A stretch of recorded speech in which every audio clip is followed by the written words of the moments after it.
Hi everyone, hope that you're all well. I'm Abby Demore. I'm a independent music education consultant.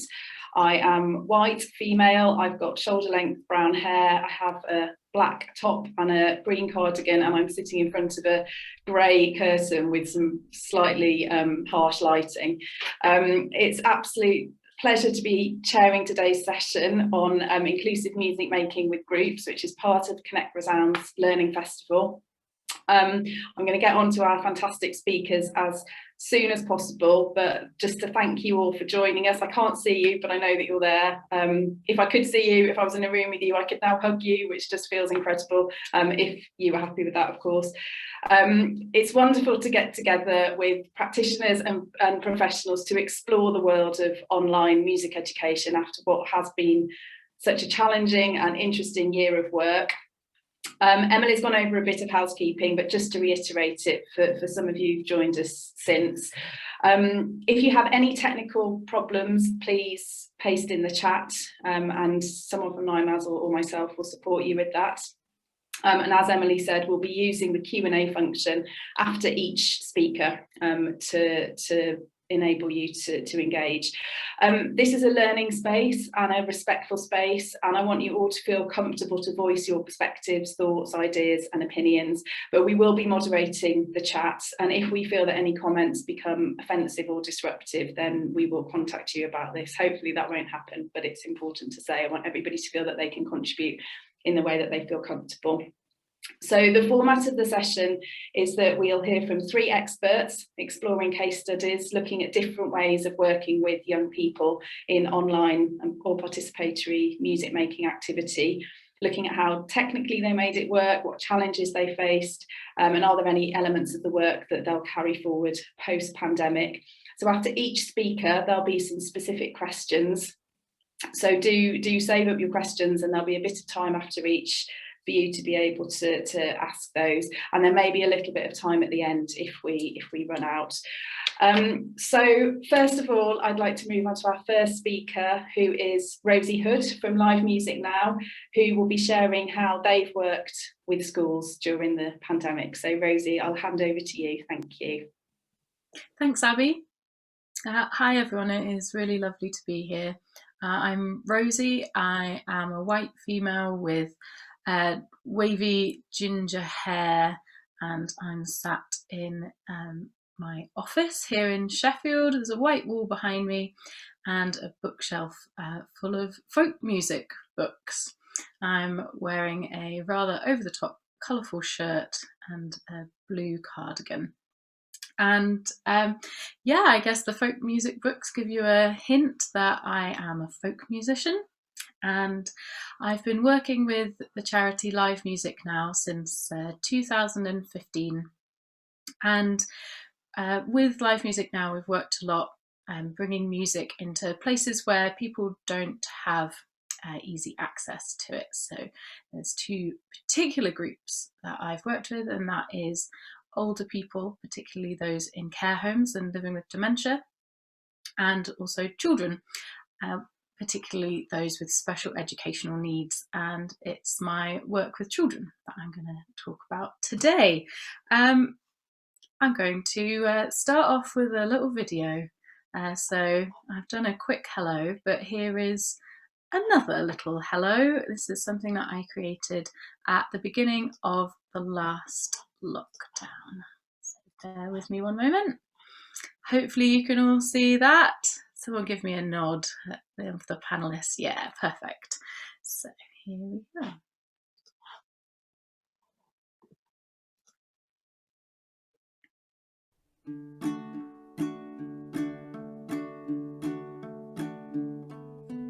Hello everyone, how are you today?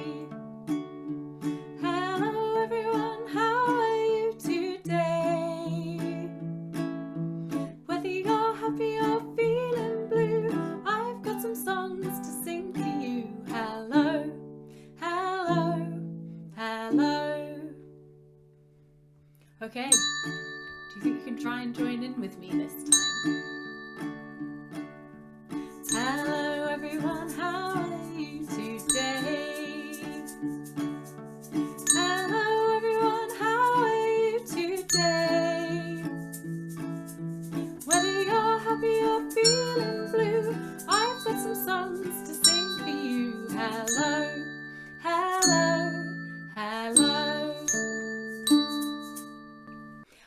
everybody, I'm Rosie and we're going to make some music today.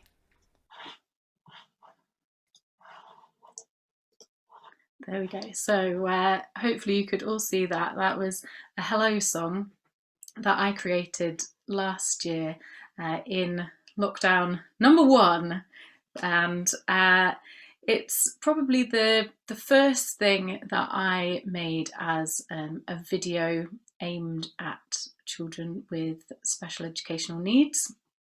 And I thought I would talk you through from then to what I'm doing now, and my use of technology, and what I've learnt, any tips that hopefully some of you might find useful. So prior to the lockdown last year, I had not really done anything with technology. I'd not done any music making online. I'd not created any videos, and I had a steep learning curve in around March last year, and I applied for some Arts Council funding as I realised that I really needed to develop my skills in that area. So I attended a Zoom for Composers webinar right back at the beginning, and someone suggested investing in Zoom, and really I should have listened to them. I then started learning how to use Pro Tools first, and that is a free program that you can download. It's the most basic version of Pro Tools for recording, mixing, editing sound. And I started learning how to use Final Cut Pro using a 3-month free trial. I had already used iMovie a little bit when I was at university, but I realised that actually it didn't quite have all of the features that I required, and it became a little difficult when I wanted to use multiple versions of myself, which, as you can see, I did start to use, and I think in the end to great effect. I used an interface with my computer called a Scarlett 2i4, and mostly the microphone, if anybody is interested, that I've been using is an AT4033, which is a kind of ambient mic, so that I could set it up in front of me, record any videos, or if I'm doing an online music club, then I can set it up and it doesn't constrict me. I don't have to be speaking directly into it, but it picks up the sound so much better than the microphone within a computer. So that video was created for a school that I was working at as a musician in residence last year in Hull. And when I was not able to go in person, Live Music Now decided to try and get everything online. They responded really quickly and decided to commission musicians to make resources instead. So my school gave me some ideas of different things that would be useful to them, and I put them together into a video. I just want to say, if there are any crashes, I'm very sorry. My cat has come in. She objects to me being on Zoom and might make a racket. I will hope that she doesn't. So I'm going to show you another little video that I created, and this one is let me get to the right one. Here we go. A version of My Bonnie Lies Over the Ocean. And so the target with these videos was to make them interactive, although it was just a video that would be played within the classroom or at home, that there would be ways for children to be able to join in. And so I took time within the videos to teach actions, or to show how to play an instrument along with what was about to happen. And this is one of the songs that I focused on.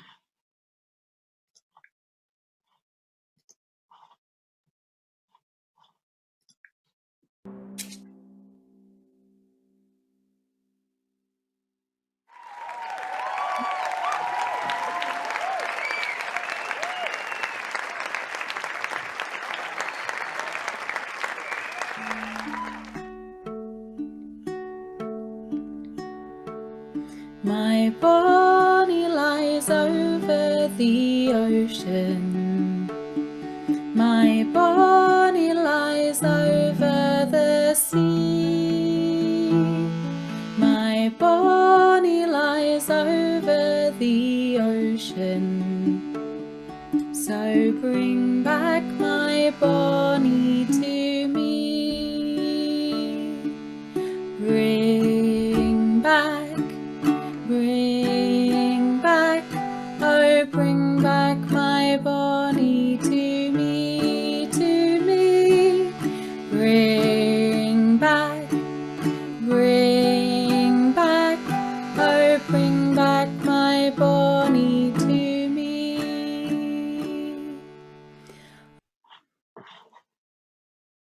I'll just leave it at that on that video.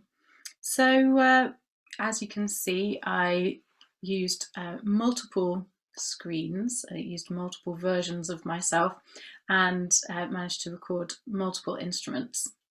So to do that, I was using Pro Tools, as I mentioned, to record the audio into my computer, and then I was using my phone to be the video. And I edited it all together in Final Cut Pro. I thought I'd tell you what I feel like some of the positives and some of the challenges that came from this. So the positives were that it allowed multiple instruments. I could add actions that I wouldn't be able to do if I was playing an instrument at the same time. In some other videos that I did, I had some cards on the screen that gave instructions as well, simple instructions that children would be able to follow along with. And I could demonstrate playing along a percussion instrument or something like that as well. I could sing in harmony with myself, which was quite fun. It allowed, I had time to work on new songs. The Hello song I wrote last year, and I've sung it hundreds of times now. Open almost every single session that I do with it, and it's based on a traditional song called Frankie Went a Wooing, and with my own lyrics for it. I now have videos for schools. If I'm going to be going in and visiting, the children can see who I am beforehand and feel like they've got to know a little bit about me, or they know the music a bit, which can be really useful. And just on a sort of marketing perspective, if people ask, what do I do? Then I have something where I can actually show them quite easily, this is some of what I do. My editing skills have increased exponentially. I was not good at editing video or sound. I had no clue where to start to begin with. So through a lot of practice and a bit of trial and error, I have improved a lot. And I'll save another positive until after I've talked about these challenges. So to start with, I found performing at a camera really difficult. Not having any audience, just being stood in my office and staring at my phone being my camera. I found it quite hard to switch on that performance mode that when you're in front of other people, I find quite natural. It has improved, but to start with, it was very difficult. To start with the editing time, I took a long time making each of these videos, many hours in the end, which was tricky at the time. User error came into it a number of times. If anybody else has worked on similar things, I imagine you've had the same point where you get to the end, you've performed it all perfectly, and then you realise you either haven't pressed play on the video or on the audio. And that became a little disheartening when you managed to do that and then you had to do it all over again. And sometimes I didn't feel like I managed to get the best performance again because I was frustrated with myself. But one of the biggest positives was that I posted about this online. And an online music club, or a music club that had very recently gone online, got in contact with me and asked if I might like to run a session with them. So through Zoom, I've now been working with this music club since March or April, I think maybe April last year, and I'm still working with them at least once a month, and thoroughly enjoying it, and managing to make, I think, quite a strong connection with the children in these sessions, despite having never met them in person, and they actually live quite a long way away from here, where I would not be able to travel regularly to be able to do music sessions with them. So that's been quite wonderful. I thought I would talk just a little bit about getting back into schools and how I've applied what I've learnt into what I'm doing in, I don't want to say in real life because it's all real life. Making music through a screen is still it can be incredibly engaging and fulfilling, but in person. So I have been back. I'm in a new school, Riverside School in Goole, and managed to go in the autumn term, and we had some classes who ended up being on teams from their classroom, where me and the other two musicians I was working with, we were in the school hall. So having worked on Zoom quite a lot at that point, it didn't faze me to just transfer performing at that screen, knowing that the children were down the hall in the classroom. And then when we got to January, of course, we had the school closures, and some of these children were at home, some were in the classroom, and I was back to being at home. And we worked over Teams, and I had a great time actually applying everything that I had learnt with my music club to working with these classes. And with one of the classes, one of the older groups, we actually worked on rewriting a song. We were looking at songs that were from the area, so from the East Riding, and there's a folk song called The Red Herring, and it's all the different things that you can supposedly make out of a herring. And so through Teams, we worked on rewriting the song, and I also taught them how to sing it through Teams. So I would sing a line, and then they were all muted, and I would leave a gap for them to be able to sing it back at home, and then I'd teach the next line and get them to sing it back. So although I didn't hear very often them actually singing back to me, we did do some one-to-one bits throughout it where they could unmute themselves and I could hear what they were doing. But the very last week of that term, I did manage to make it into school, and I recorded them singing this song. So I took in the microphone that I mentioned, and I took in my interface and my laptop, and I set up a little mini studio within their classroom, which they found really exciting. I'd have been absolutely thrilled if somebody had decided to set up a studio at my school when I was their age. And so I used Pro Tools to record everything in, and then I edited it all together and got my bandmates to add their parts to it, and made a little lyric video. So that's going to be the last video that I'm going to share with you. And this is class SWT from Riverside School. This is their rewriting of The Red Herring, and they did such a great job that I edited my own voice out at the end, and it's just them. So just give me a moment to make sure that I have the right video up for you, and I will show you this.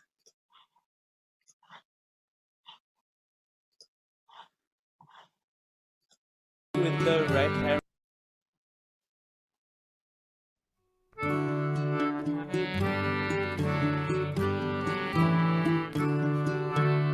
What shall we do with the red herring herrings roam, so we'll turn them into mobile phones and all such things. Red herrings and bones and mobile phones and all such things. Of all the fish that swim in the sea, the herring it is the fish for me, and all such things. What shall we do with the red herring's eyes? Oh, they're going to summon an army of flies and all such things. Red herrings and eyes and an army of flies, red herrings and bones and mobile phones and all such things. Of all the fish that swim in the sea, the herring it is the fish for me, and all such things. What shall we do with the red herring scales? Oh, we'll trade them in for a hammer and nails and all such things. Red herrings and scales, a hammer and nails, red herrings and eyes and army of flies, red herrings and bones and mobile phones and all such things. Of all the fish that swim in the sea, the herring it is the fish for me, and all such things. What shall we do with the red herring's tail? Oh, we'll turn them into a marshmallow sail and all such things. Red herrings and tails and marshmallow sail, red herrings and tails and hammer and nails, red herrings and eyes and army of flies, red herrings and bones and mobile phones and all such things. Of all the fish that swim in the sea, the herring is the fish for me, and all such things. Of all the fish that swim in the sea, the herring is the fish for me, and all such things.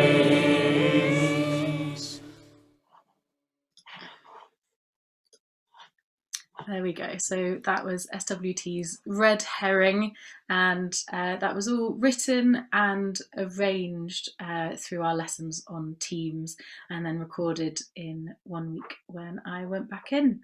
So I mean, I was incredibly proud of the group. They did such an excellent job, and they're incredibly proud of it. It's now on their website. That's where I was streaming that from there, and so they're able to share that with their other friends and with their family and things. So I'm just going to finish up and with a few more positives and challenges. Over the last year, I've become so much more confident with technology, with particularly recording and then editing and mixing sound. Being able to work remotely, to have the technology to work through Zoom or through Teams allows me to work all over the country, and it's more accessible for people who I couldn't get to, or maybe they couldn't come to me. Perhaps they're not really able to leave home so easily. I have an online presence for this area of my work, and I would like to feel that I am a much better presenter performer than I was a year ago. I think even just doing this sort of event, speaking to a screen for 20 minutes would have been quite intimidating a year ago, and now I rather enjoy it. And I've just done a project down in Wiltshire, performing and presenting a programme for primary schools through a video. Challenges, it's still the editing time. It still takes me a while. I'm not incredibly quick at it, but I'm sure I'll improve. It can still be a challenge to engage through a screen, particularly with some children with more complex needs. And one of the ones I found most difficult was when there is a group all together in one space and I'm at home and being beamed onto their screen. Mostly that was to do with feedback and volume. They have to have me loud enough so they can hear me, but then it feeds back, and yeah, it becomes quite difficult. But overall, I think I've learned a huge amount, and hopefully some of what I've talked about might be useful for some of you as well. I think that's it, Abby. I'm ready for any questions if people want to. Yeah, thank you. That was great. It was so good to hear your sort of, your personal and your professional journey through this last year. I think we've all learned so much, but you just articulated that really well. Does anybody have any questions? If you'd like to pop them in the Q&A, or if you'd like to raise your hand and I'll invite you to unmute and speak. We had a comment from Alan in the chat saying very cool use of technology and engaging and fun for children. We had some really positive affirmative emojis from Caroline coming through to us. Thank you, Caroline. Lots of warmth for Rosie's talk. I just have a quick question as somebody who is an evaluator, and I've been evaluating quite a lot of online activity, which is sort of, how do you know whether your work is having an impact in an online environment? Sort of what tells you that there is an impact on the children and young people and adults that you're working with? That can be one of the most challenging things. I think sometimes I leave a session and I do think like, well, I mean, I had a nice time, but I don't really know if I was managing to connect as well as I hoped. But a lot of it has come through feedback from with the music club. The person who runs it is a parent of one of the children, and she tends to gather comments from other people and email them on to me and let me know, if this child was joining in so much more this week, or they were really calm afterwards, or something like that.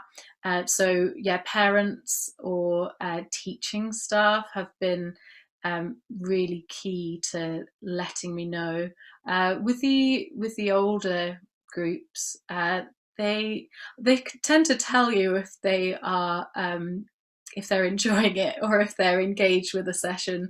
And I think particularly with that second group, the point when I went into school and they knew this song that we'd written together, even though I'd never been with them in person, that felt like that was a good way to be able to tell that everything I had been doing over those previous weeks had all been going in and they've been processing it all.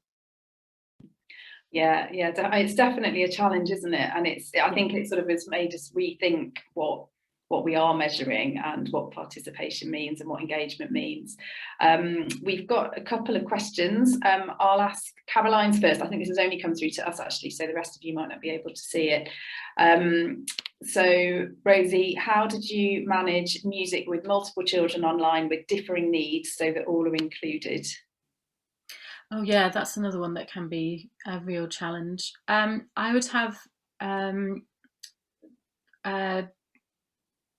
activities or songs that have different levels of being able to participate. So perhaps that's something that's much more of a listening thing for some of the children, but maybe there's an element for children to be able to join in with if they're more able to do so. I think I do find that a lot of folk music that I use can work really well across the board, and that children might have more varied needs but will still engage with the same song. And the other thing would be just doing a wide variety over the course of a session to make sure that there is something for everybody. But yeah, trying to gauge that there is something at different levels to be able to take part in. Thanks, Rosie. And we've just got a couple of really quick questions before we move on. First one from Alan. Do you think some of your work could be used effectively asynchronously, not live, like a bank of song resources for schools? Yeah, I mean, some of my work has gone onto Live Music Now's website. So if anybody is interested in that, they have some recorded resources which are, I guess, becoming a bit of a song bank things that schools can use.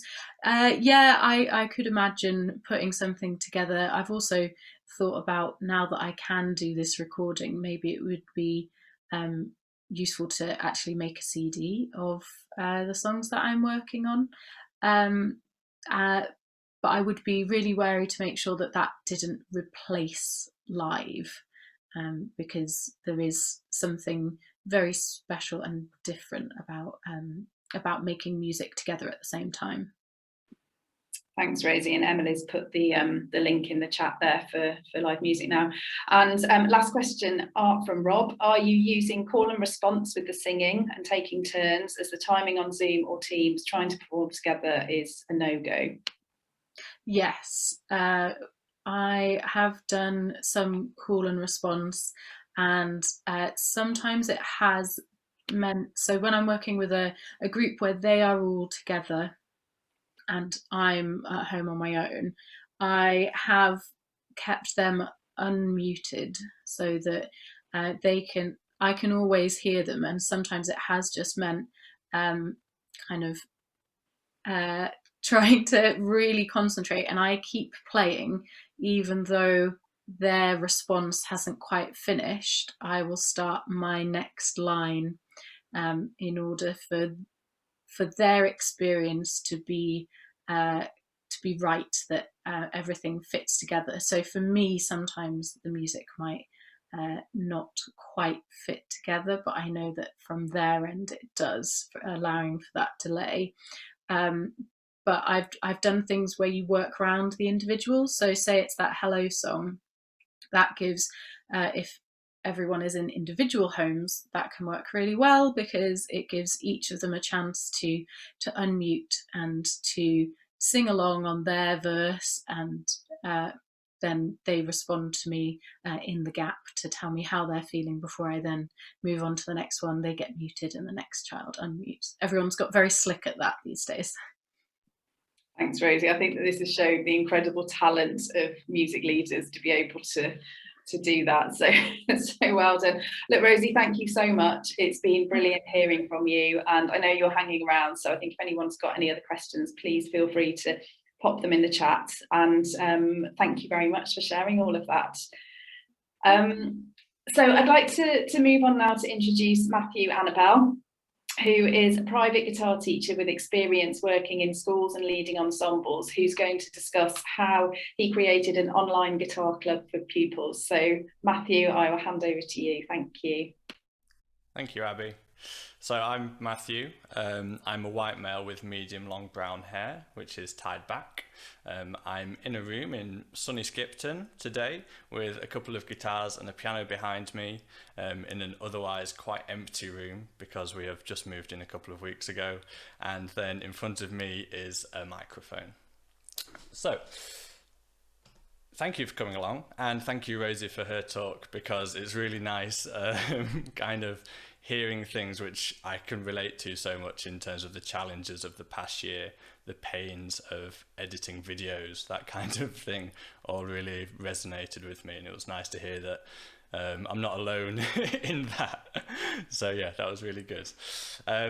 Okay, so yeah, so over the past year I've been teaching, it's been online. I'll give you a bit of an background about me first, and then I'll go into the guitar club that I set up in a response to everything going online and some of my students not being able to play in a group. Okay, so a little bit of background on me. I've been a guitar teacher since 2017, based in Skipton, North Yorkshire, so within the kind of Nymaz area. I've worked in both primary and secondary schools before, and that's doing one-to-ones, small groups, groups of 8s, and whole class teaching. I've also got some experience working at a Saturday morning music centre, and this was doing a guitar club and also doing a music production club which used Soundtrap as well as Google Classroom for teaching. So a little bit of experience there with kind of the online teaching and, you know, using these sort of setups which I've then used in the past year. I've got a degree in music production and a diploma in classical guitar. Okay. So the forced move to online teaching in March 2020, and I was feeling smug or lucky in the sense that I had trialed some online lessons about a year beforehand, just because I wanted to see what it was like and venture into maybe whether I could offer it as well as in-person lessons. So it meant that when everything started shutting down in March last year, the kind of move over, so I have about 30 private students that I teach one-to-one, and of those who were having lessons at the time, I managed to move everyone over to Zoom within the space of a week, and thankfully no one stopped lessons because of the online teaching, which was a real bonus and needed. So what I started with was using Zoom, and the kind of way that I tended to move through it was I would have my iPad, which I'd share screen on, which I'll do now as an example. Let's just, there we go. And this was a real big help. So I'm using an app called Notability, and what I would tend to do is it would allow me to have the music on the screen, and this was really good for, say, zooming in on particular parts. And as you can imagine, this is mainly a benefit for newer students, younger students, highlighting particular areas, and then the laser pointer. What a savior. Just, you know, saving the kind of time where you're not having to go, this is, let's look at bar 4. Note the next line, and all of that, just that note there. Which, yeah, saved a lot of time in communicating, because you found that because you only had verbal communication, you couldn't just point at what you wanted to play. Those sort of non-verbal kind of cues became really important, and that's something that I noticed early on, and then worked on some more with the guitar club. So outside of that, multiple camera angles as well, so just things where I'd have, say, my guitar and me at the same time, so everything could be seen okay. And then finally I would use Google Drive to share any music that we've maybe looked at, just to remove the issue if they don't have a printer, and I can update things quickly. I can also annotate the music that they've been looking at. So that's just a general getting used to the online lessons type thing. So that worked well, but what was missing? So as I mentioned, communication. As I was sharing screen, I believe you probably had me as quite a small camera in the top corner, unless you have maybe 2 monitors or you set up Zooms slightly differently, in which case you could probably see both. But a lot of the kids that I was teaching were maybe having lessons on an iPad, some were having them on a phone. So it was really important that I could find a way potentially for them to see their music, or see some music and see me as well, so I can give examples on my guitar of what they should be doing. Engagement was another one, so if there was ever any pauses to maybe fix something, or when I'm sharing my screen, if it's being a bit slow to load up, some of the kids who struggled with staying focused would just kind of disappear for a bit then, and it'd be a bit hard to get them back. And then technical and physical barriers, so the IT literacy of the students became really important. You found that the ones that were IT literate tended to be just doing better because of that. So some of my guitar lessons have been IT lessons over the past year. And then also physical barriers where the student might not have their book, or the guitar might not be in tune, were some of the issues that I came across. So I got some feedback from parents around about last summer, and some of the things that I was hearing was that students had lost motivation or lost a spark when it comes to them and playing guitar. And I mean, the cause of this, I've just put pandemic. It's just everything associated with that, and particularly at that time last summer, some of these kids won't have maybe seen any friends in months. It just makes sense that something like playing guitar doesn't become very important, but it's generally quite a hard time. And for me, I had multiple things to think about, where it was, well, this is my job. I need to keep my students having lessons and enjoying guitar, but also for the ones that I wasn't teaching at that time, but had taught in some of the ensembles that I did prior to lockdown, I wanted to give them an opportunity to do some playing and feel part of a group again, because some of those students I knew were really talented, and it would be a massive shame if they just had this year of kind of not playing and not keeping up that momentum that they had beforehand. Okay, so let me there we go. Okay, so the idea, Matt's Guitar Club. So I'll go into how I ran the sessions and what it looks like, but the kind of goal that I had with it was I wanted to create a session which made the students feel like they were part of something, part of a group, a club. I wanted them to stay motivated on guitar and for this to help them. I wanted the club to try and cover a large age range, so something like 6 to 14 years old, and also to cover an ability range as well, so that I could fit a good amount of my students into the club. And then basing the sessions kind of on the essence of the Joe Wicks P sessions, which I think most people have come across. Last year he was doing a 20-minute morning P session for families that they could do in the front room, and I wanted to kind of get a bit of that style where it was fun.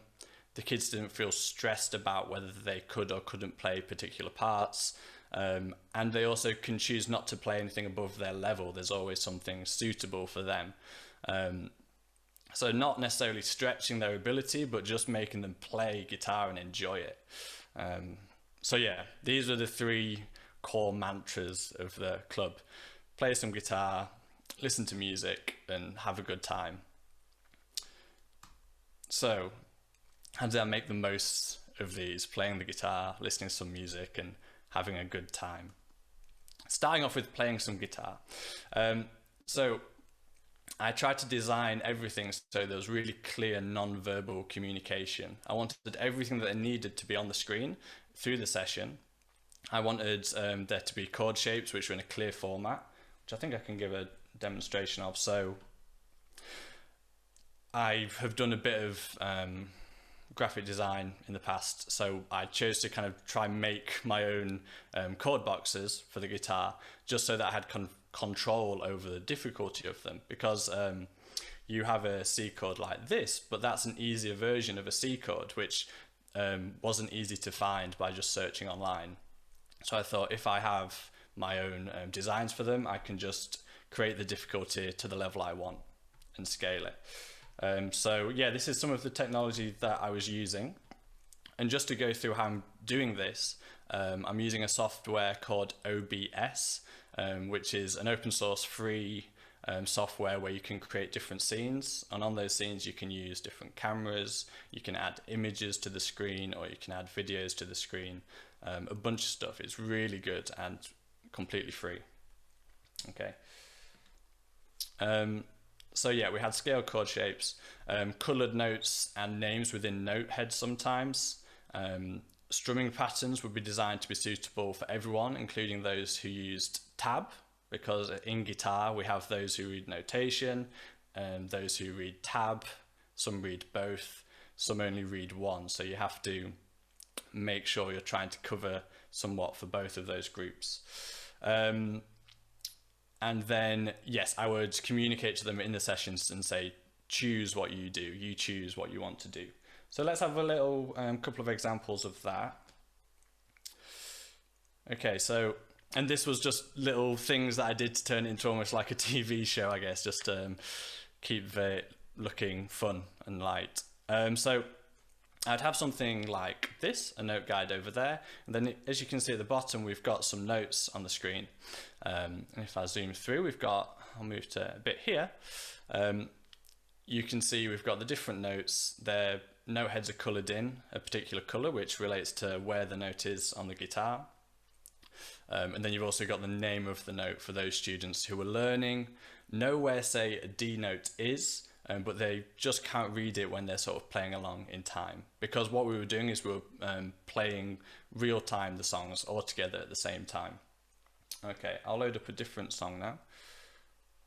And I'll talk through the tech of this maybe at the end. I'll assess the time, but also if anyone's got any questions, then I can definitely go through anything that you want to talk about. So this is another example where we have the chords for the song at the bottom, and this song is Million Dreams from the film A Greatest Showman.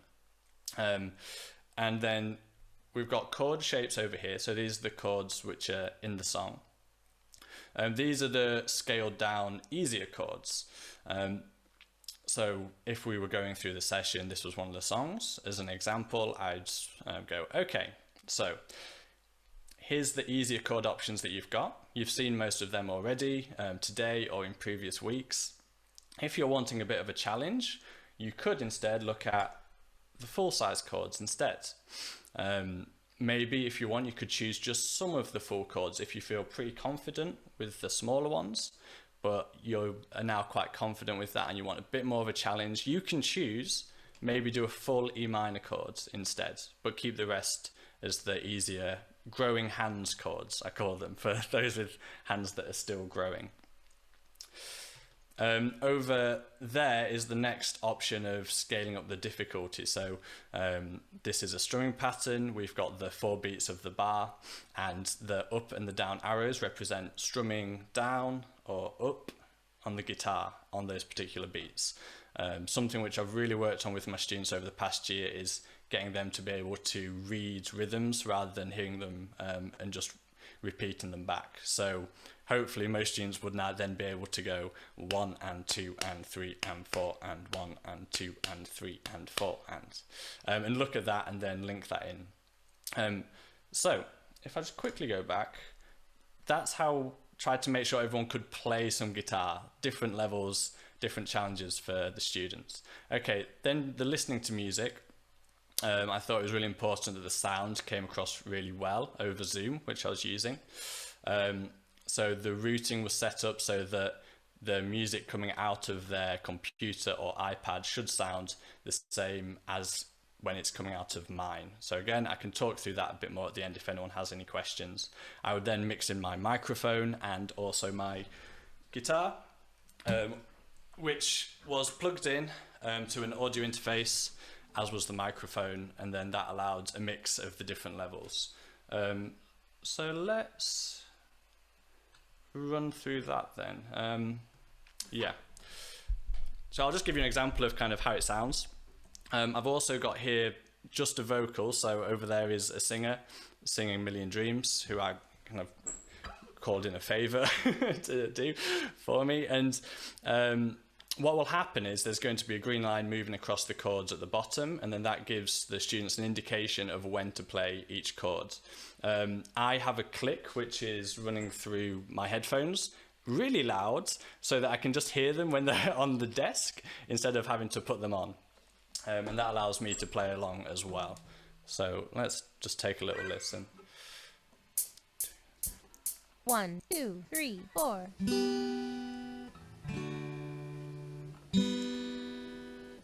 And I can choose to say, okay, G, 2, 3, 4, D, 2, 3, 4, C. I close my eyes and I can see the world that's waiting up for me, that I call my own. Okay, and Through the dark, through the what this also allowed me to do is I could ride the sound so that I can speak for a little bit. and it feels like Just to give them certain instructions, but also on this particular one, they can say because I'm playing the it all accompaniments, sounds I can drop out and then they get the opportunity. They get the opportunity to play along with the singer and feel like they're almost duetting with the singer. And then I'll just help out with keeping time. I don't care, so call me crazy. We can live in a world that we design. 'Cause every night I lie in bed, the brightest colors fill my head. A million dreams are keeping me awake. I think of what the world could be. Okay, so that's a little demo of kind of how the songs would run throughout the session. Okay, let's switch back. And then the final one, having a good time. I would try and do songs that the students knew, or songs that I thought the students would sort of like playing along to. And then the interaction with others, which was also a challenge, which I'll go into, but they had the opportunity to go into the Zoom chat like we do today and give feedback on how they found each song, say whether they liked or didn't like songs, say which part of the songs they played, whether they did the strumming patterns, that kind of thing. But the main thing for having a good time, I thought, was removing things that could be stressful or barriers to getting involved. From doing ensembles in person, I've seen before students come in, sit down, start playing, lose where they are in the music, and then just kind of sit there for 2 more minutes not playing, and having kind of, you know, the line at the bottom that they could see, just giving confidence to that student, say, look, I'm making it so that you can definitely play along, or you have as many kind of chances to play along as possible. So yeah, the things that I did to remove those stresses or barriers, the interactive score at the bottom, the differentiation of maybe just do one strum of each chord, maybe do the full chords, maybe also do the strumming pattern as well, with the larger or the smaller chords, meant that it should cover different levels. So communicating options to scale the difficulty, I would say, okay, look, the D chord's quite a hard one. So if you're struggling with that D chord, don't play it, okay? Just play the G, skip the D, focus on getting on to that A minor. So it's really about having a session where the kids can enjoy themselves and feel good about their playing. And yeah. Clear start time and reminders. It would be 5 p.m. on a Monday that we run the session. It goes on for 30 minutes and it always starts on the hour exactly. This is the little intro screen that we have.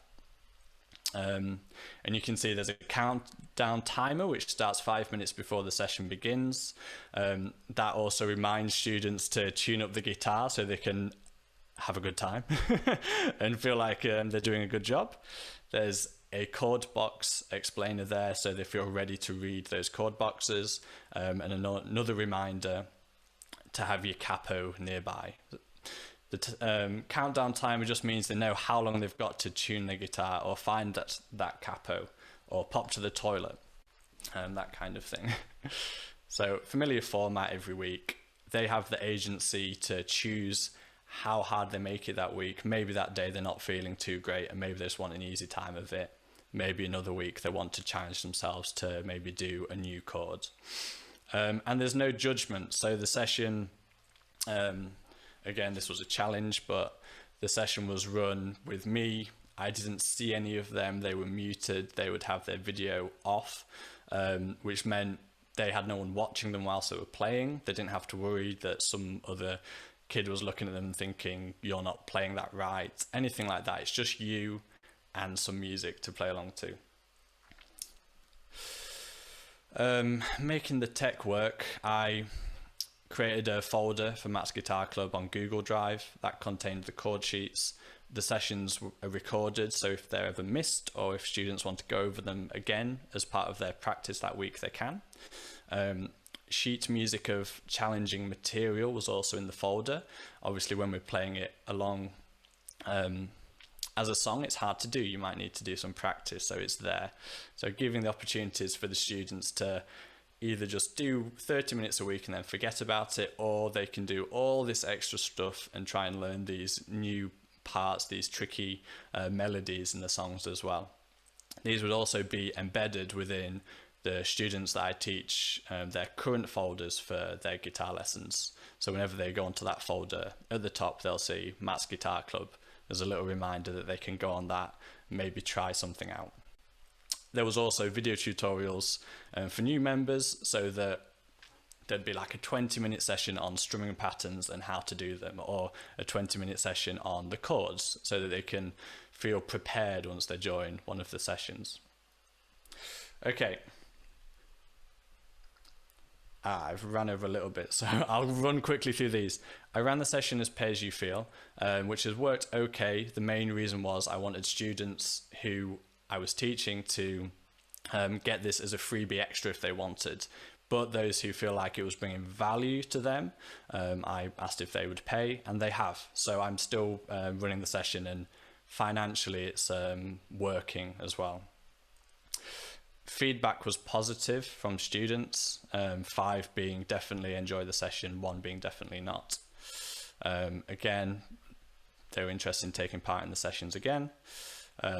Benefits that students said were things such as more time practicing playing guitar, getting to play along to music. Challenges. Challenges. The level of interaction. I would like to have their cameras on maybe, or them to chat, but I was just concerned with child safety. Some of these kids didn't know each other. I didn't want anything like bullying to occur, or anyone trying to find one another on social media. So I just went the safest route possible, which is kind of the easy way out, but I just thought that was the best way to start off with. And the challenge of getting different levels of students to all fit into one session. And then those are the opportunities beyond social distancing. I'm looking at doing the club maybe every 6 weeks or 3 months to have one in-person session, almost like a celebration and a target for particular songs that we could then all play together in person. Potentially you could use this style of teaching to induct new members into school clubs or ensembles. So when they join, they feel ready rather than being dropped in the deep end. You could look at increasing the amount of interaction between students online. This is a challenge. I imagine something like Discord, which you can heavily moderate, could be a way of doing it. I'd like to expand some more into improvisation and music making in those sessions. And then I also think this session could attract a different audience, people in a rural area who struggle to get to in-person clubs. Students with anxiety might find it really helpful because they don't have that pressure of being in the room with other students. And also students from a lower income household, with it being pay as you feel, it could be a financially sort of easier option to get into playing an instrument and playing as part of a group. And because it's a short 30-minute session on a Monday, those kids who aren't usually music kids on a Saturday morning or something have an option to also still take part in a music group. So maybe it opens it up to more students, because it'd be great if all kids could play as part of a music group at some point in their childhood. There we go. Does anyone have any questions? Thanks, Matt. That was absolutely brilliant, and I was really struck by kind of how deeply you considered the students' experience and what they would be going through at their, in their homes or wherever they were. I think that was really powerful. And you've introduced me to OBS software. I hadn't heard of that, so I'm going to go and look that up straight away. We've got time for a couple of quick questions, and they're both quite technical questions. Travis and also Caroline in the chat has asked about latency and whether you have any tips for combating latency issues when running a multi-pane input from OBS into Zoom. Yeah, and Rob asked something similar. Was this OBS and then going through Zoom? Yeah, sorry, I'll just pop the Q&A up so I can see. So regarding the latency, multi-pane input from OBS. The way that I was doing it is I've got a, let's see, this is my interface, which is an Apollo X4 from Universal Audio. That's got internal routing, so you can send virtual cables around your computer. So I set my first 2 channels on that as my monitor, so that basically any sound that's coming out of my computer then travels through OBS on those first 2 channels, and then I send that into Zoom, again using another virtual cable. But I can explain that in more detail if you do want to. Feel free to email me, that kind of thing. Alan has asked about, can you mention how the laser type pointer works in the Notability app, and are you using the mouse to do that? Okay, yeah, so the Notability app is on my iPad, and when you share screen on Zoom onto your iPad on the Notability app, it changes into a presentation mode. I've got an Apple Pencil, so then I use this just to kind of point with. So yeah, Apple Pencil and iPad and Notability, and it just comes up. And Travis has just said it'd be useful to clarify video latency versus audio.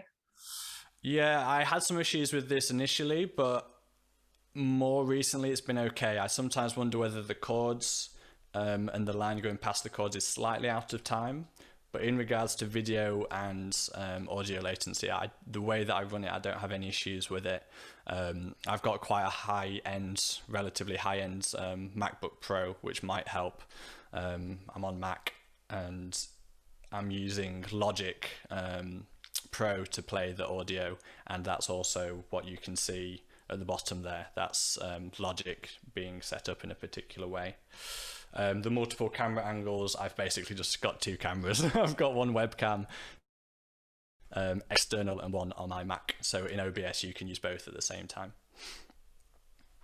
Brilliant, thank you so much. I think that's all of the questions for now, but that was great. So much rich information in there, so thank you so much. And I just wish that my son had a guitar teacher like you, because it certainly is not the experience that he's had, but that's one for another time. So look, thank you, Matthew, that was superb. And so on to our final panellist. I'd like to introduce Kirsty Meese, also known as Kirsty Keogh, who is Director of Music Making Sense, and is going to be talking about how they supported children with additional needs to make music together. So Kirsty, I'll hand over to you. Brilliant. Hello everybody, thank you so much for having me. And thank you to Matt and Rosie. I found your presentations fascinating. I am a white female with medium long red straight hair, and I am sitting in my living room in London in front of my digital piano and guitar and some of my favourite percussion instruments. I would like to briefly introduce myself and Music Making Sense. I'm going to be looking occasionally at my notes because I am known to go off on a bit of a tangent, so just to keep me focused. Myself and colleague Kim Perkins began Music Making Sense as a way to consolidate our varied experience and work with additional needs.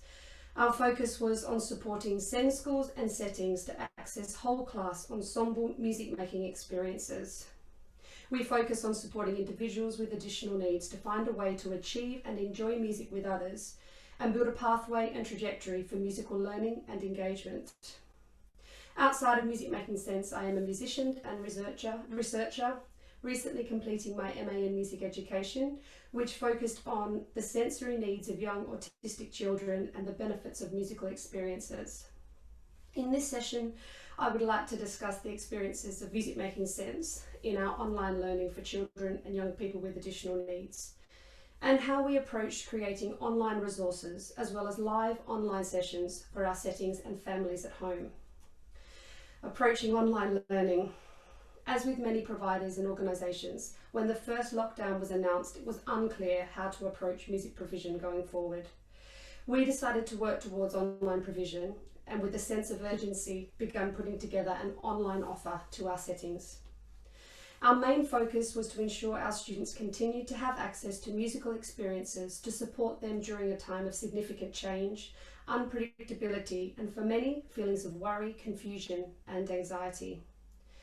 We hoped having regular, accessible musical experiences would allow our students to continue their musical exploration and enjoyment in music making with siblings and families at home, or with peers in school, creating a sense of routine and familiarity.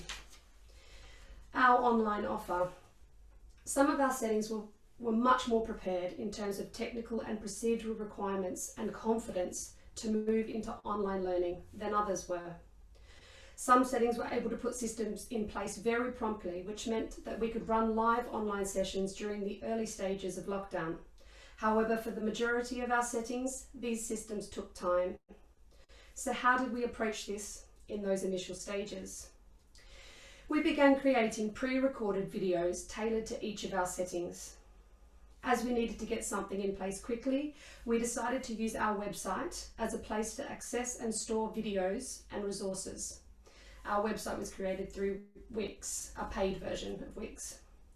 This was challenging, especially for me because I was very new and I needed a lot of help to get familiar with how to do this ongoing.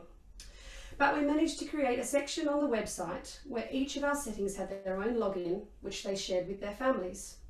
The schools and families would log in and could see the music session videos and watch them, as well as download any additional resources such as visual timetables, lyrics with PEC symbols, colour notation and instructions. We recorded our videos using our mobile phones. For some of the songs and activities I did, I also used a microphone through Logic, and similar to Rosie, recorded the sound separately. But most of our recordings were done just with the iPhone. We then edited them mostly in iMovie, unless we were doing split video, similar with Rosie, and I was using Final Cut, again the free version. We added PEC symbols to all of our videos to match the visual support systems in place in our settings. Many of the students we worked with had significant needs, and we worked in some PMLD settings as well, and they really needed these additional symbols to support their attention and engagement in this platform. We then uploaded our videos to an unlisted playlist on YouTube, which then linked to our website. We created video song files and put them together as session playlists so families and schools could explore full sessions or just favourite activities and songs. This also helped with editing and uploading smaller file sizes. I did begin trying to do full 30-minute sessions, and this was much more difficult to manage.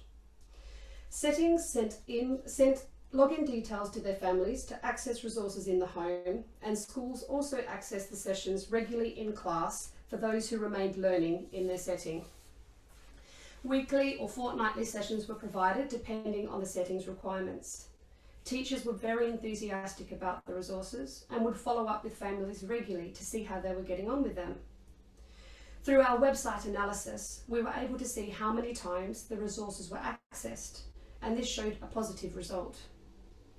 We maintained regular contact with teachers and senior leadership, providing feedback about these resources and their use.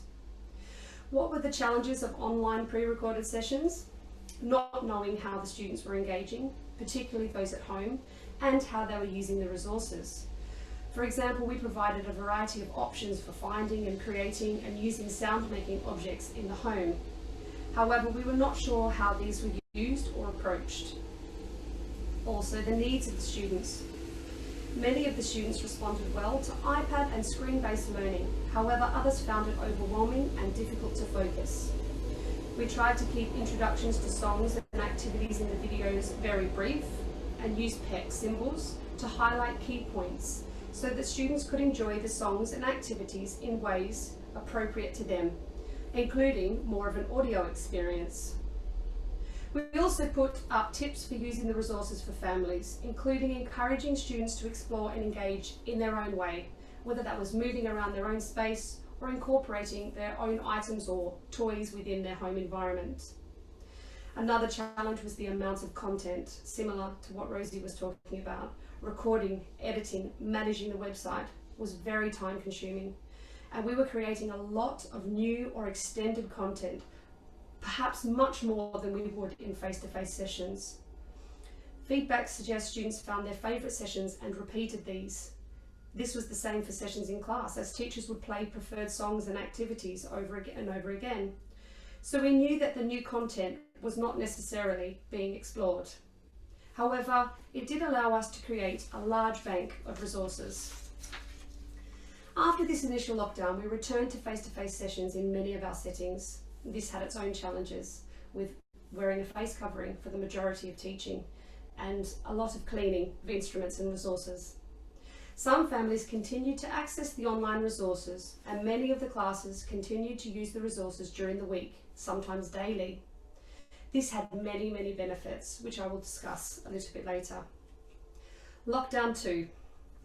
Then we came to the second lockdown, and most of our settings were much more prepared, and live sessions for classes and children learning from home, joining in all together, were up and running very quickly.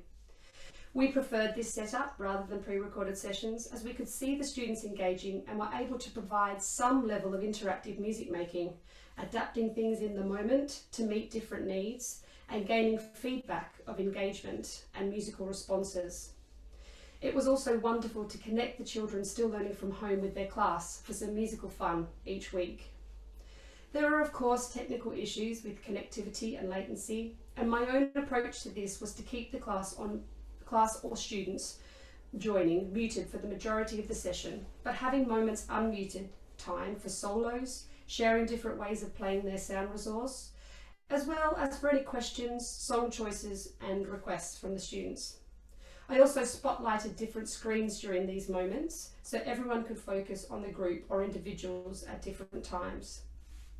This supported engagement and allowed students moments to connect with their peers.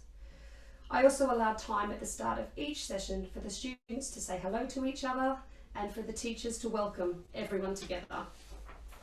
Initially, we were surprised at the success of these sessions, as this was such a new approach for us, and we weren't sure with the varying needs of the students how they would respond. Success was also very much supported by the staff who were very engaged in every session. Students appeared to really enjoy the sessions and were enthusiastic and keen to explore their favourite songs and activities. To give an insight into how we approach these live online sessions, I would like to focus on one of our autism primary settings. The setup for this school for these online sessions was using Zoom, having the session on their whiteboard in the class, and then also joining with an iPad so that I could see them, well, not all of them, as much as the iPad could fit in. And teachers could chat to me from the iPad as well. Eventually the classes had webcams, which made this much easier. Students would join in from home as well, and I would spotlight myself for the main part of the session. Sorry, I think there is a street sweeper just sweeping on past at the moment in the background, which I've never heard the whole time I've lived here, but today it's happening. Activities I did in these sessions. I created a session structure similar to what they had been doing in all previous face-to-face sessions, with a welcome, warm-up, percussion sounds, listening, drumming, movement, song choices, and farewell. For some groups I used a visual timetable, which I shared at the beginning of the session via screen sharing and at varying times needed throughout the sessions. I aimed to keep language simple in case it wasn't coming through clearly, and often shared PEC symbols for important points, or asked teachers to have their symbol books available for the students to back up anything that I was saying, or I would write in chat to make an instruction clear if there was any confusion, and the teachers would do vice versa. I'll just share one example of a visual timetable that we used, just a very, very simple one that I could just refer back to during the session of where we were up to.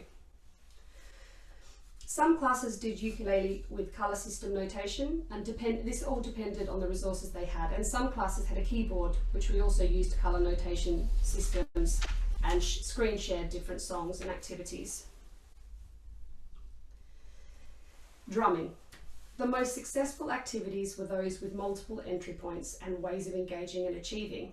For example, drumming and percussion pieces with syncopated patterns worked very well, as the pulse remained clear and more complex rhythms could be added.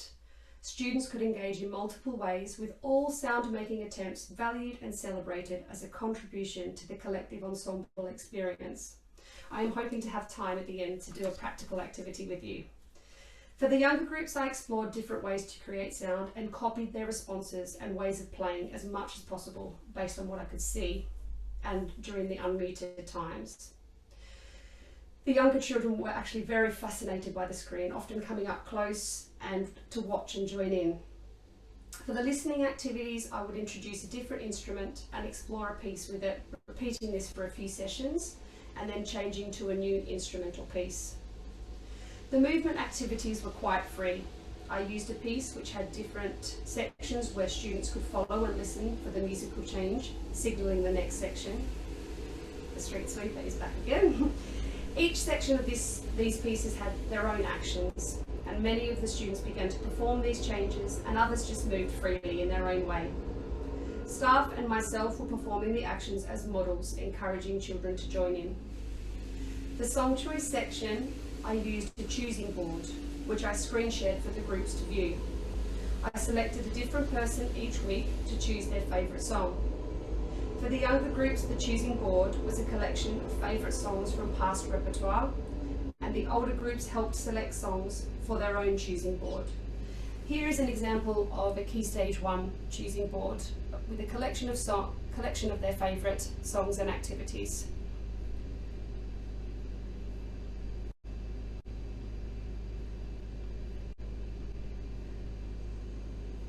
Not that one. Sorry. This one. Here we go. So I chose different students to, based on the image or the words, to choose a song that they were familiar with based on their favourite activities. The song choice and drumming sections often included sharing one of our pre-recorded videos from previous lockdown. This was in response to requests from students, and it allowed us to explore multiple parts playing together. Each of the pre-recorded sessions we created in Lockdown 1 included a play-along video where we created split screen with different percussion parts, and students could choose how to engage and explore. They also included a sing and sign video where we would use Makaton to sing along to a variety of songs. I would like to share a section of one of the students' favourite play-along videos in the Key Stage 2 age groups, which was Raw by Katy Perry. You will see instructions using PEC symbols at the beginning, so feel free to tap, sing and play along.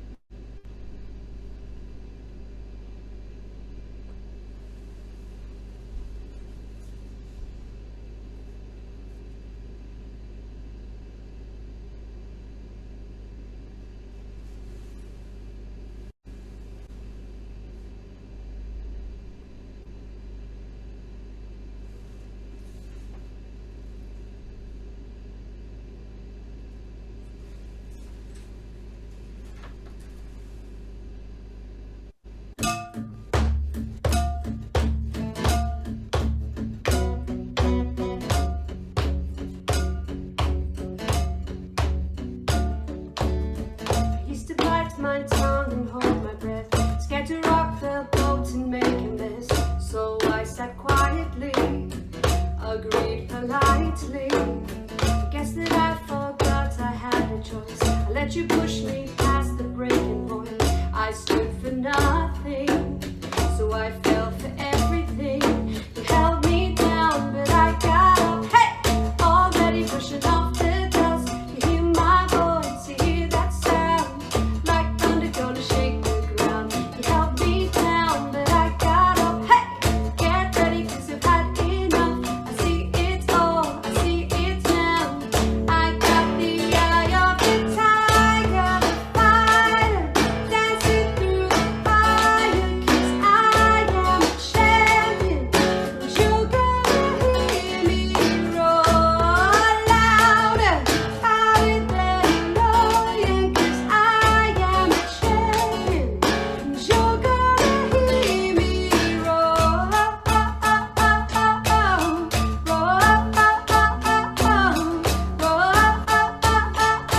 You're gonna hear me roar.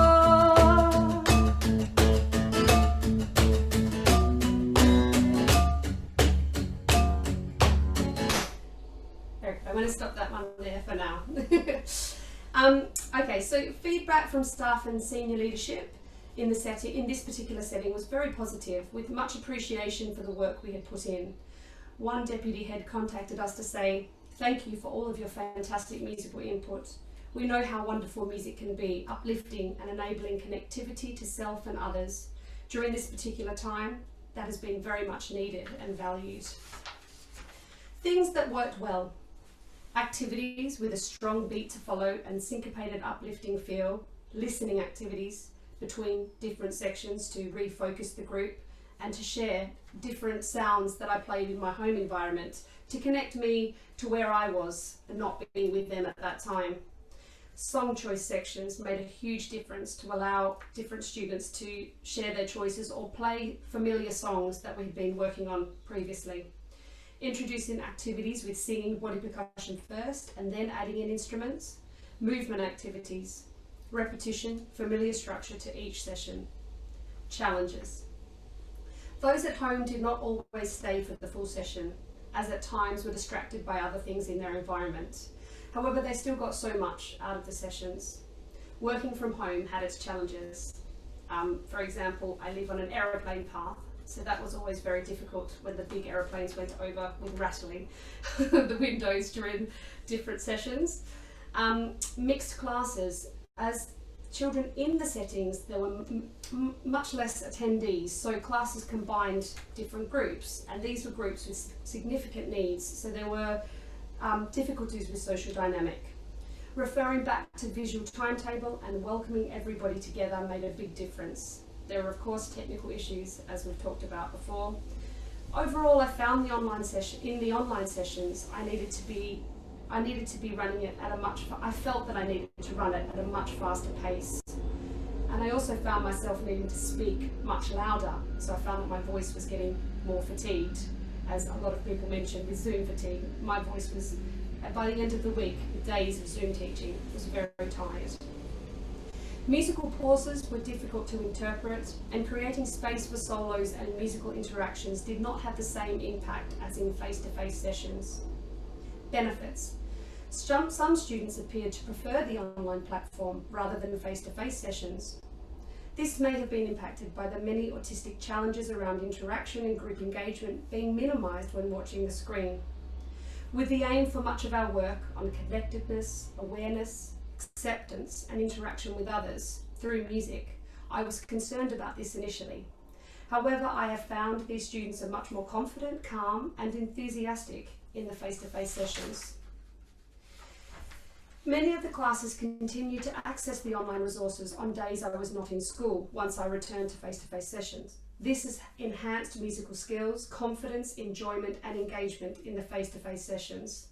Going forward, I will always provide some online resources as part of face-to-face provision to encourage use on days they don't have music sessions. This can support generalisation of skills across different contexts and highlights the value of regular musical experiences for children with additional needs.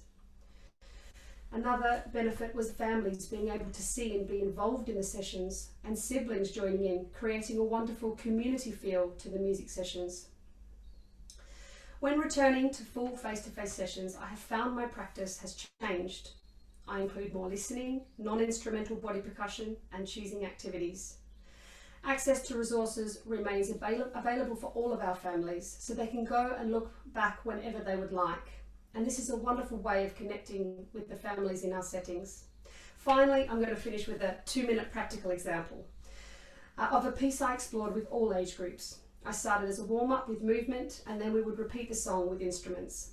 Some would copy me, and then I would invite them to create their own ideas. I adjusted the actions for each group. I want you to copy me, and there will be a section where I point to you and you can create your own actions. So if you feel like standing up and joining in with this final little practical example, please feel free. I'm going to mute just while I lift my microphone a bit higher.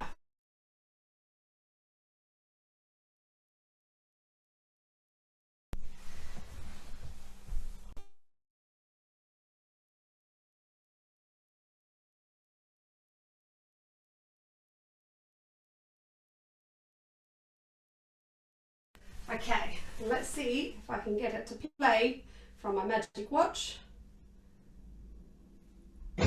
Yes, I can. Okay, so we're going to pat our knees. Come down a bit. There we go.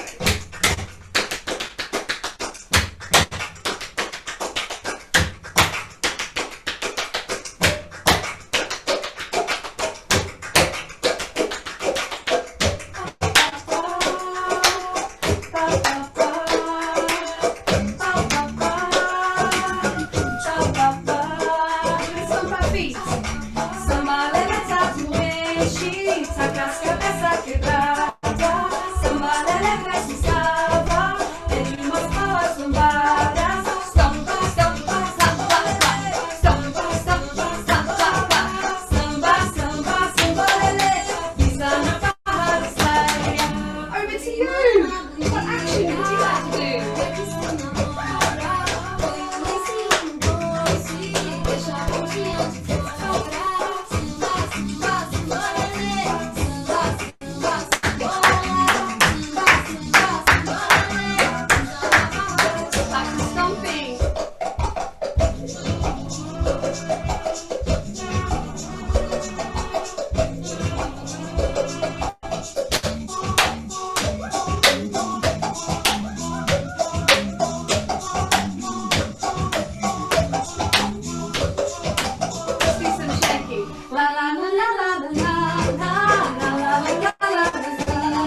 samba, samba, samba, kisa na paradisa. Okay, thank you very much, everybody. Thank you so much, Kirsty. It's so nice to end with something practical and musical, because that's what we're all about. So thank you. That was a fantastic presentation. Really enjoyable. Does anybody have any questions for Kirsty, or any comments, or some lovely emojis from Caroline again? Thank you. I love the visual feedback. A black box covering the images. Oh, okay. I'm not sure. Yeah, there was just a slight visual block over the video, but I know that you had some challenges earlier, didn't you, with installing? Oh, sorry. Yeah, was that I'm not. Yeah, for the play along video. Yeah, we could still see a lot of you though. So Okay. yeah, we could still see most of it. So Okay, brilliant. I'm not sure Thank you what very that much. was. Technical issues. And a street sweeper who decided now is just going to leave after 25 minutes of just doing the section of my street. But, well, you know, we've had cats, we've had unexpected background noise, all of the things that we have come to expect in this environment. yes. Well, look, I think that everyone is probably just still grooving away, and we don't have any questions. And actually, it is bang on the end. I think there's one question from. Oh, sorry. There's one question from Emily. Are schools still keen to have some online input going forward? Definitely. I, not through encouragement of my own, they are watching the sessions daily, and this is having a huge impact. They're using them for routines like the hello and goodbye songs and different activities. As I decided to do sort of a musical trip around the world, so that each video had songs from different countries and songs relating to the students in the school. So they've been using the songs for all different topics, and they've got access to the full bank. And we did a lot of resources as part of our contractual agreements with the different settings, and we had quite a lot of settings that wanted to continue in that way. Thank you. I think it's going to be really interesting, isn't it, to see what the sort of hybrid models are going forward that we'll perhaps see emerge over this next year. Feels like, Emily, Connect Resound, you need to do another one of these in a year's time and see sort of where we're at with that. Caroline's asked, how can we connect with you? Yes, the website is there, so please do get in touch. Yeah, I definitely agree, but it will be something that I will be offering to new settings that we work with, that part of their package will be online to access to resources that they can watch during the times that they're not accessing face-to-face sessions. Great. And Caroline has asked as well, do you use lyrics on screen as well? Yeah, we do. There's a website called Widget, and if you're interested in the PEX symbols, which many of the settings are using something similar, you can get a free trial, and we've been using many free trials with different email addresses for quite a while, and we create all of the PEX symbols from there and insert them into our videos, or create lyrics files which we share screen as well. Brilliant. Well, look, thank you so much to Kirsty, and also thank you to Matthew and to Rosie as well. There's been so much information crammed into this last hour and a half, both in terms of, you know, sharing really practical tips and techniques and technologies, but also really sharing about, you know, the impact that this has had on, you know, on a really, really wide range of children and young people, and also just having the opportunity to hear your personal and professional journeys through this as well, and the impact that it will have going forward. So a big thanks from me. Thank you to all of you for listening and for interacting with us, and thank you to the NIMAS team as well for putting on such a brilliant festival. So that is the end of the session. Thank you so much, and enjoy the rest of the festival.